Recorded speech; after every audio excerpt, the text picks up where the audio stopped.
Alhamdulillah.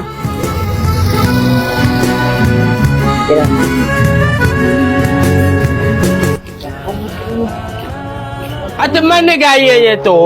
Kedai teman ni tu. Kalau buat chicken chop. Mana gaya ni? Tu.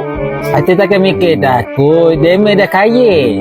Memanglah tu kaya. Tapi yang datang ni pun semua yang customer tetap tu. Apa halnya ke chicken chop maham no? Acik tu kata ingin jauh benar nak pergi ke Padang Buah Kampung tu makan chicken. Udah jangan makan chicken chop ni sangat tu. Nanti gaut. Gaut susah. Tapi ubat adik. Ha, gautnya. Tumpul nanti tu. Kalau tu tak ada nanti teman susah. Kedai tak laku. Lagi susah. Udah buat chicken chop apa semua. Tengok tok tak datang. Tumpul teman. Assalamualaikum. Salam. Apa yang nyembang ni? Tok pun ada ni. Komen dia dari mana malam ni? Mama balik dia kerja. Ha, duduklah. Apa yang menyembangnya?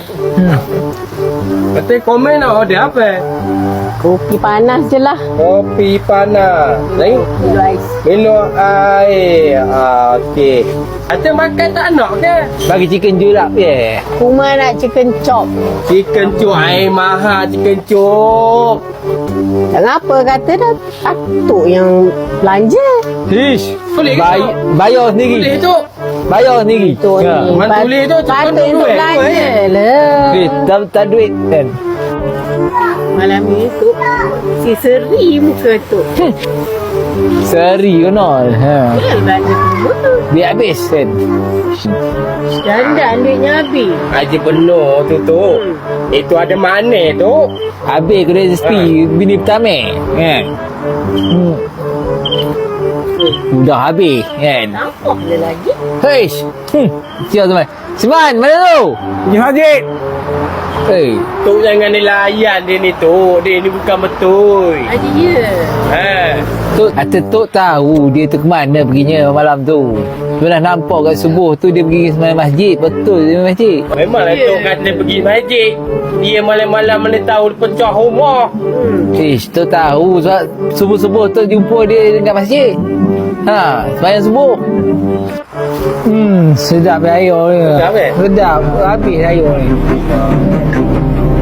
Habis tu Habis rezeki. Tok. Kenapa kamu? Tok. Simat tu. Apa hal? Abang Aiman. Abang.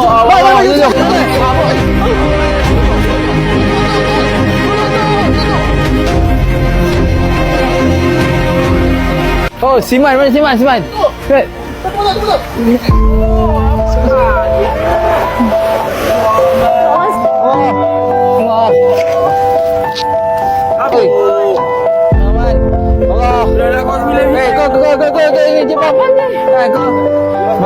Man, ya Allah, Man.